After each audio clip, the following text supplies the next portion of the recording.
Hey, what's going on, everybody? Video 44 coming at you with another video. All right, so it's hot type of heat that you won't forget. It's one of those heat waves that we got here in California, man. Type that you tell people about later on. It was about roughly 100 degrees around 10 a.m. in certain parts of LA. Luckily enough, I live closer to the coast, but it is still upwards. It's probably over 103 over here, something like that, but it feels dry. And it ain't as bad as others got it, believe you me. Some people in the valley, they're upwards of 110, 111. It ain't pretty. So, let's talk basketball, because I'm not hearing any rumors or anything, just listening to conversations about LeBron James.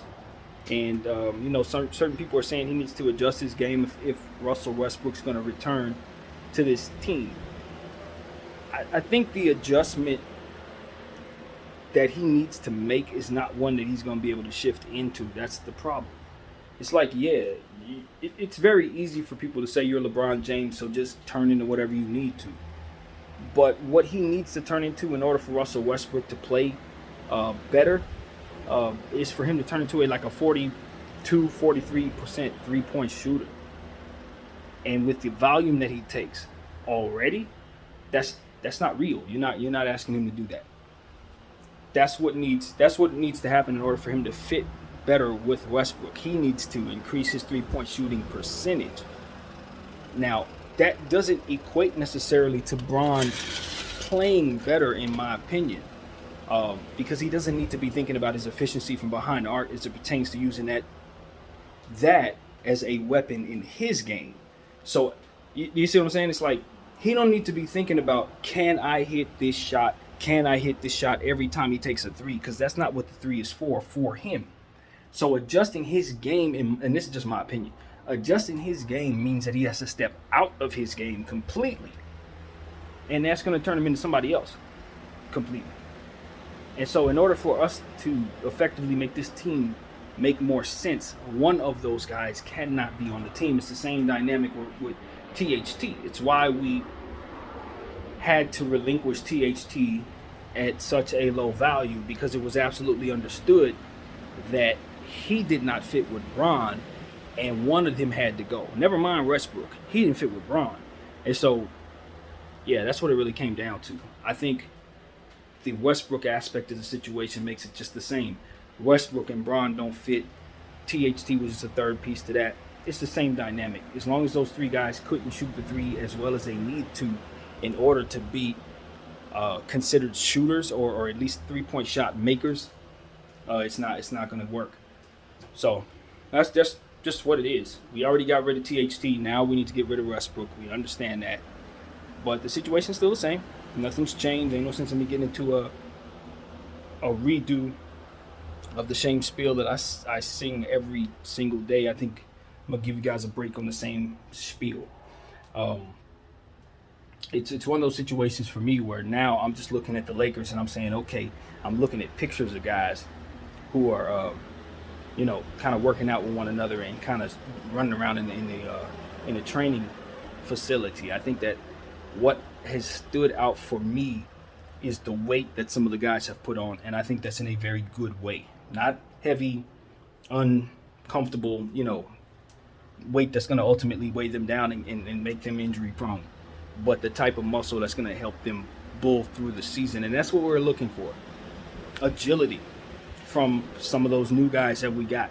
Because the problem that we had last year is that we couldn't let Bron and AD take a seat during games. Not only did we have all this bad play going on from the play style and from the roster not being well put together, but because it wasn't well put together, we didn't have a bench that allowed us to have any real freedom to let those guys sit. This year, we expect that dynamic to totally be different. And because of it, I'm hopeful that with the weight these guys have put on, it'll allow them to hold more of the load. That's something that is most important. That LeBron James and Anthony Davis are not relied upon so much, especially not that of Anthony Davis. But I will say that he looks pretty good in terms of his conditioning and what I want to see from him in these last 4 months, 3 months, or whatever off season. He looks like he's been working on what I've been wanting him to work on, his base. He looks like he's been putting on some leg strength. And my thing is, continue that process. Good place to start from. That's how you look at this. We're not satisfied. We are at a base level from which to work. That's how I look at it. And Anthony Davis is going to have to dedicate a good portion of his career, the rest of his career, to taking care of his body and particularly making sure that he's flexible as humanly possible in the lower body. If he does that, look out. He strengthens his core and his legs, it is over. He's going to get right back to where he needs to be. But he's got to focus on the core and the legs. Balance will make a lot of difference. I think I've been working on my own balance, and I'm telling you, I stand different just from trying to do one-legged squats and things of that nature. And I am absolutely no athlete, and I got a lot of years on Anthony. So I think that's the type of stuff. Like if I'm seeing changes in my little 5'9", 5'10" frame from the little stuff that I'm doing, I guarantee you a guy that has the facilities and the workout operational surroundings that AD has available to him should be able to turn his body around from here, even with the wear and tear of 10 years in the NBA. He can do it. You know what I mean? But that's the thing. It's going to be incumbent upon guys in the NBA to really, really, really fall in love with the fitness aspect of the game, because that's where your money's at, man. Fitness, balance, stretching, all of that stuff is not just enough to just hit the weights and then run around. Some guys have it genetically like that, fine. Most don't. You got to really pour into your nutrition and, of course, obviously the working out aspect of the game. So I know they got the state-of-the-art everything, but at the end of the day, I think diet also has a lot to do with it, man. Cut out them sugars, cut out all that stuff so that your workouts mean more. They mean more when you eat better. That's what I've learned. So that's a tip for all of us, not just basketball players, of course. But nevertheless, like what I see from Anthony Davis, the people he's working with, he should continue to work with, and the Lakers should definitely continue to keep that strength of size in the roster to assure that he has plenty of backup help. I like that. I don't think we should let that go even for the slightest. We should keep a big guy or four at all times. Staying top heavy is good in that way. What else? A lot of talk about Bogdanovich and gosh, my mind's gonna blank. Clarkson, of course, and what's the other guy, man? Conley. It's a lot been said about those guys possibly being a part of this organization at some point, if for some reason we're able to get a trade done with them for Russell Westbrook. Now, obviously, that's relevant because Russell Westbrook was photographed kayaking, I believe is what you call that, in Utah. He's in Utah. I don't know if that was today or yesterday, but yeah, he was living his best life in Utah, getting used to the environment. Now, to be honest with you, I'm just going to tell the truth. And I know Russell Westbrook has to understand this, but maybe he really genuinely doesn't. If you go to Utah, you're not playing, bro. They're not going to play you. They're going to buy you out and they're going to send you somewhere else. They have no interest at all in winning games. And what you're going to do is win games, or at least in theory be a win now player that they have to otherwise fix their roster for. Most importantly, of course, because of the struggles, it's going to be one of those things where they're not sure they even want to run him. So this is going to be a repeat John Wall situation. So if he's going to Utah with the intentions of playing, or if he's thinking he's going to get used to being there and getting rich in the environment, I think it's probably about an 80% chance he never plays. He puts on the uniform. It's about 80% chance. For them, probably 100% chance, honestly, because they, like I said, there's no logic at all to having him part of their roster. None. The only reason why you acquire that contract is to expand and get rid of those bad contracts. Conley, Bogdanovich, particularly, you have to get rid of those if you're Utah. So what they want to do is unload them on us. I think the Lakers need to try to make sure that that doesn't happen with Conley. And I know I've already said that. I'm pretty sure I said that yesterday. I don't want to underrate Conley. He's not at the price tag that I believe he's at in the contract. I think it's multiple years. I'm not sure I would want to invest in Conley in that way. That's what I'm saying to you. At a price that's really solid, maybe like $7 million for the season or something like that, that's more than enough for what I think he's going to do this season. Maybe more than that, actually. 10, 11 even in some ways. I don't know what his contract is at, but I don't think I go past that for one season for Mike Conley. I'm assuming at that price he's bouncing back playing well. Do you understand what I'm saying? For what I think he's going to do, it's probably a little less than what I'm saying, but that's not the point. We're not talking about the man's wallet. What we're talking about is how much of the cap I'm willing to allow him to occupy. And that's what's most important to me. And so I look at that situation and I say, no, I don't believe Mike Conley with this roster is going to help us at that position based on his size and just where he's at last I saw him. He's going to be a player who's intelligent enough that you're going to want to put him on the floor a lot. That's the thing. It's one of those situations where he may even win your starting job. But once you do that, he now becomes a big-time defensive liability. And that's my concern with him. And he where his game is right now, we I just don't know if he's going to be able to do enough offensively for me to feel good about him being my starting point guard. So, again, when that contract ends, I'm excited about bringing Mike Conley in as a piece who can really, really help me. In fact, a very good one. But until that contract looks better, I don't see a place for him on this roster. Not on this roster, not right now. It's Patrick Beverley's minutes, again, Pippen's minutes, some of the other young guards, and of course LeBron James, who's going to have the ball in his hands a lot of the time. And if we were able to maybe swing another deal, that would make it even more so. I guess in this situation, it would not be another deal. So this is what we'd be looking at, Bogdanovich and Mike Conley. Again, I think those players could be nice additions at very affordable prices that can make us extremely dangerous of a basketball team. You see what I'm saying? Because if you got them both slotted in at $5 million apiece, you might win the damn championship. Like, that's how real that is. But them at 15 apiece, or 13, 14 apiece, nah. You're going to have issues with the rest of the roster. And most importantly, you're going to find that those contracts are bad. Again, that's why the Utah Jazz are trying to get rid of them, because they're not good contracts. Now, Clarkson is another story. And the reason why I say Clarkson is another story, because Clarkson's one of ours. That's our guy. We drafted him. And I would be very happy to bring him back to this team. But he's the guy I want to bring in if I can't get Kai. See what I'm saying? Like, I'm happy to bring in Clarkson in place of Kai, because I think Clarkson and Kai kind of are going to attack the game a certain specific way to where they're going to focus their doing their damage on the offensive end, and then we're going to make sure that those other guys help them defensively. Those again, Pippen, obviously, got my mind going blank, but Pat Bev, etc., all of the players that we have in place for that, Reeves, they are going to help both Clarkson, Westbrook, Kyrie, whoever that point guard is.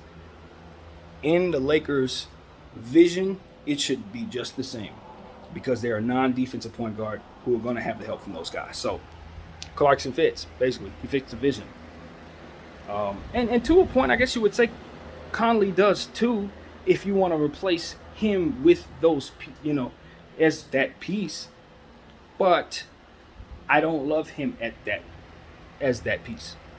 See what I'm saying? Clarkson is going to be athletic, slashing all the time, getting to the line, hitting high percentage, finals experience, played with LeBron James in the finals. Kyrie Irving, obviously we know Kyrie Irving. So, it's like I look at them as players who are going to give me what I need. I know Clarkson, on his very best night, he probably going 50. He going to get the sixth man of the year. That's just where he's at in his career. He's in that range. On a bad night, he might give me 10 points, but it's some loud 10 points. You know what I'm saying? It's loud. He did it in a very good way. So I know what to expect from Clarkson. I know how hard he hustles. I used to call him weight room when he was a youngster. You know what I mean? So I already know how well he finishes on contact. And he's durable as hell. He doesn't get injured very much. Knock on wood, the dude is durable. So at this point in time, he's a seasoned vet and he's ready to win. So I would love to bring Clarkson back, man. That's JC, man. That's family. So it's unfortunate he wasn't a part of a championship team with us, but hey, maybe in the future he will be. I would love to see him get another shot at it. So, my focus is going to be on getting Kyrie Irving.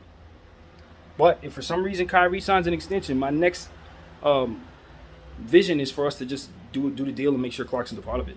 That's how I look at it. Because I prefer to have Clarkson over Buddy Hield, although I think Buddy fits better. I think Buddy fits better because Buddy's the piece that shoots the three. But I just look at Clarkson as a player that I trust a little more. I think he's proven a little more. I think at this point that we're a win now team, so I trust him a little more than I trust Buddy to be consistent. And in clutch situations, I just think I trust Clarkson a little more at this stage. So, you know, they're in the same lane. No, I wouldn't be upset if we got Buddy either, but Clarkson for my money on that one. So yeah, that's just my preference on the situation. I'm not limiting myself to that either. I think there may be some other pieces that we might want to look at too at those positions. Some other guys I know the Lakers have had their mind on a guy by the name of Kobe Carl. Not Kobe Carl, excuse me. That's George Carl's son. He's probably a coach or somewhere right now. But Kobe White in Chicago. That is somebody that I think the Lakers have been talking about for a long time. And I wonder what type of role he has in Chicago right now. Probably a good time to try to swing a trade for a guy like that if you're coveting a player with some upside who's definitely going to play better in the future than you've seen him play in the past. It's inevitable. He's a young player who can shoot the ball like crazy. So he's a microwave type of guy who can fill it up just like the rest of those guys that we've mentioned already. So I think he would be someone with upside to where you could see him reaching his peak somewhere around the time LeBron leaves. If he gets in this roster, shoots the three a lot for us, that kind of thing. I like him as a microwave guy. You can keep around and maybe one day he turns into something like literally that kind of thing. Maybe you look up and he's done some amazing things for you, playing his best basketball in your uniform. So I guess it would be a great time, just looking at him, knowing he hasn't had a chance to prove himself, knowing that because of it, he's kind of being looked at as somebody who's not as good as he actually is. So yeah, before he shows people what he can do again, he's somebody to grab. Orlando. Look, Orlando is a team I've been thinking a lot about, and their timeline is just fine for what it is they're doing. But there's a player over there that I think needs to be taken from them before his value gets back up. In fact, two of them. But I wouldn't put them both in the same situation. They already got that over there in Orlando, and they got the depth to take care of the situation. But they got two players coming back from injury that I think it's absolutely inevitable that their value goes up when they come back. Jonathan Isaac and Markelle Fultz. If you're a team that has some pieces that you need to get rid of and you want to bring some young players in Utah, that's what you do. That's what you do. You try to get them kids out of there. Why? First of all, they are injury risk, right? They have their injury history, so you don't necessarily feel great about bringing them in the short term. But if you bring them in with the intention of letting them either hatch to become what it is that you want them to be, or with the intention of them being lesser than what it is that you thought they would be, but better than what it is that they are now coming back from injury. Those are two players I'm paying very close attention to. Now, Markelle Fultz is going to cost you something because he's not a secret. People know exactly what he can do. At this point, they're expecting him to have a bounce-back year. If the knee doesn't go out again, if he doesn't have any more knee issues, he's headed upward. He is. I don't know how far upward, but he's good. And Jonathan Isaac, just a defensive presence. He's been out for almost 2 years now, but that knee should be almost back to normal. I don't know where he's at with his conditioning. I'd have to find out. But I would want to, if it's not degenerative, if the knee ain't degenerative, and he's inevitably going to be himself someday, get him now.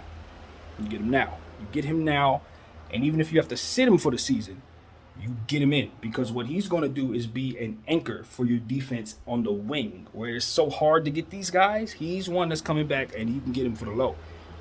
Because of his injuries and stuff like that. So it may cost you something to get him, but if you get him, you got him, and that's definitely a good thing for your defense and your wing position, especially if you don't have enough wings, which we don't.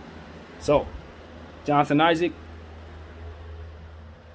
I know Orlando's probably excited to have him back, but I do think that Orlando, if they can get a first-round pick or some real solid equity for the player like that, it might not be the worst thing in the world because of the knee and because they have a new lease on life as it pertains to the look that they have with Banchero. They probably should be looking to continue to add to that team and not necessarily keeping a player like him who they're going to have to pay very soon once again. And coming off the knee probably doesn't mean as much to them to keep him at the price that he's probably going to want. So in the short term, maybe they give it up, try to get a pick for him or something. I don't know if you can get a first rounder for him coming off injury, but given the price tag on wings and how, I guess you can say, how hard it is to find players like him right now, Orlando may be able to squeeze a first rounder for him. Hell, I'd give a first rounder up for him before I give him up for Royce O'Neal. Kid you not.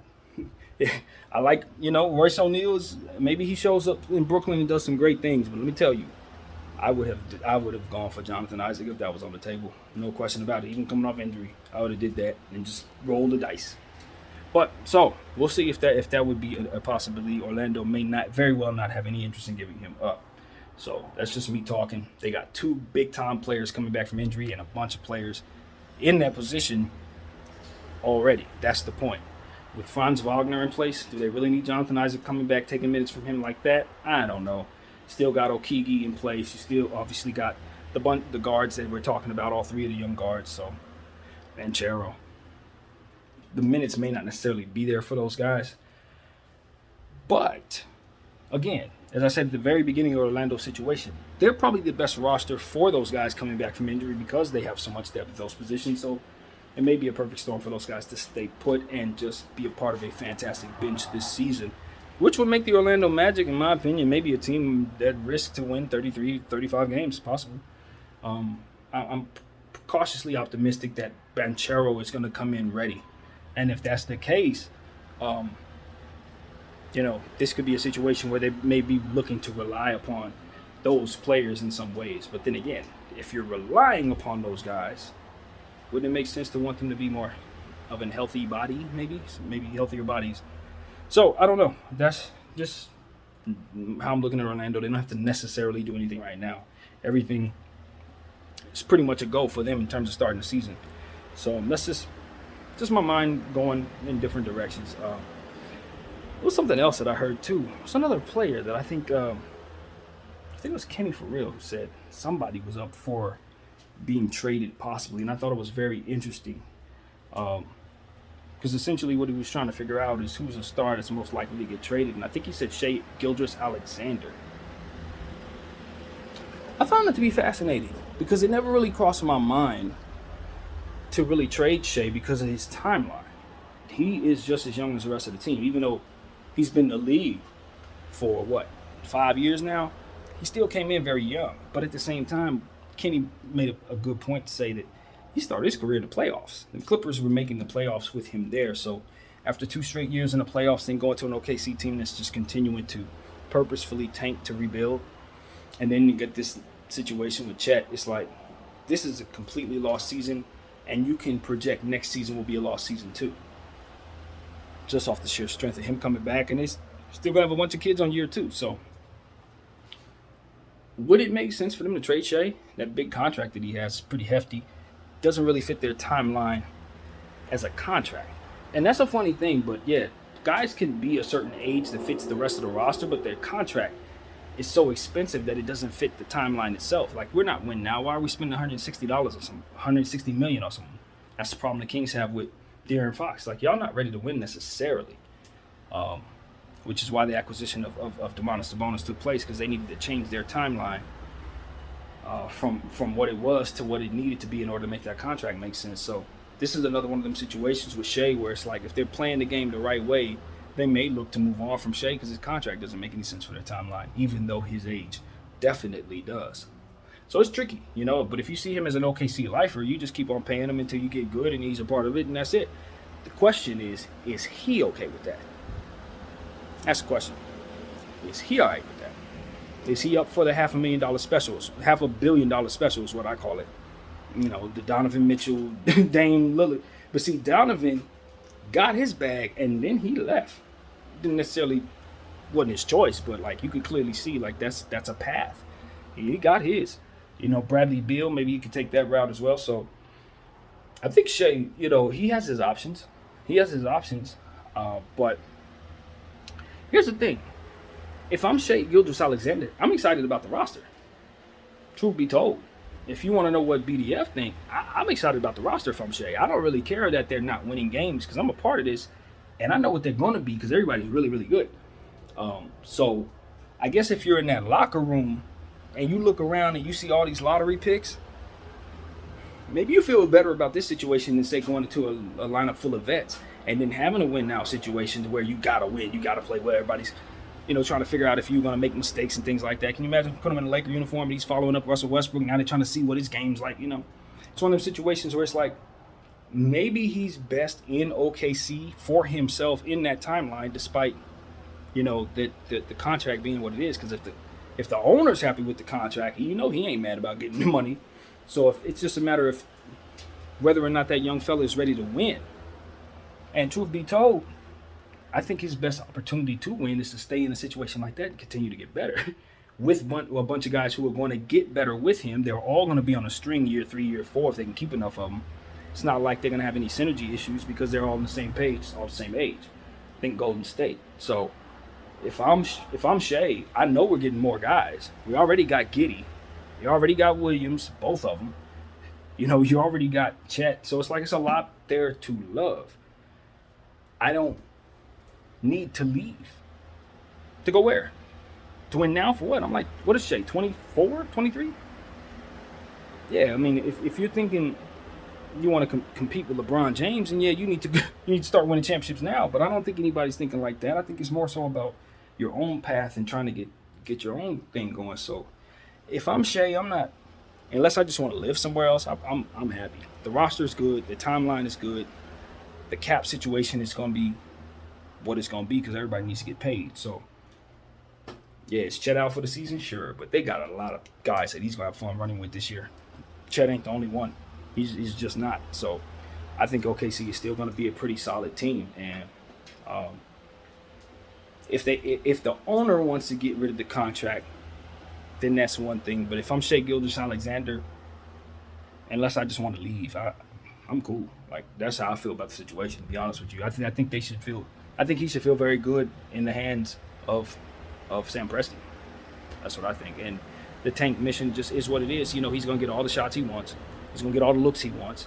And, he's going to go, get his numbers for now. I think the discipline for a guy like that is to just know the difference between what you need to do to tank and what you need to do to win.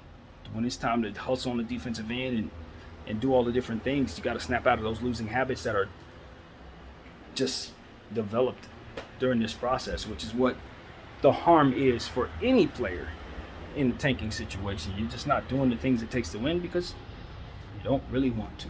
So, yeah, that's part of the problem.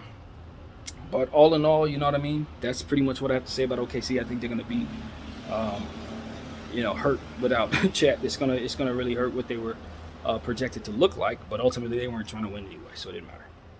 So yeah, that's pretty much what I got to say, man. I'm gonna go sit down, listen to this, watch this, I should say, and sit in front of the fan, drink some cool water because, it's not getting any cooler in this house. Let me tell you. My name is BDL44. Thank you all for watching.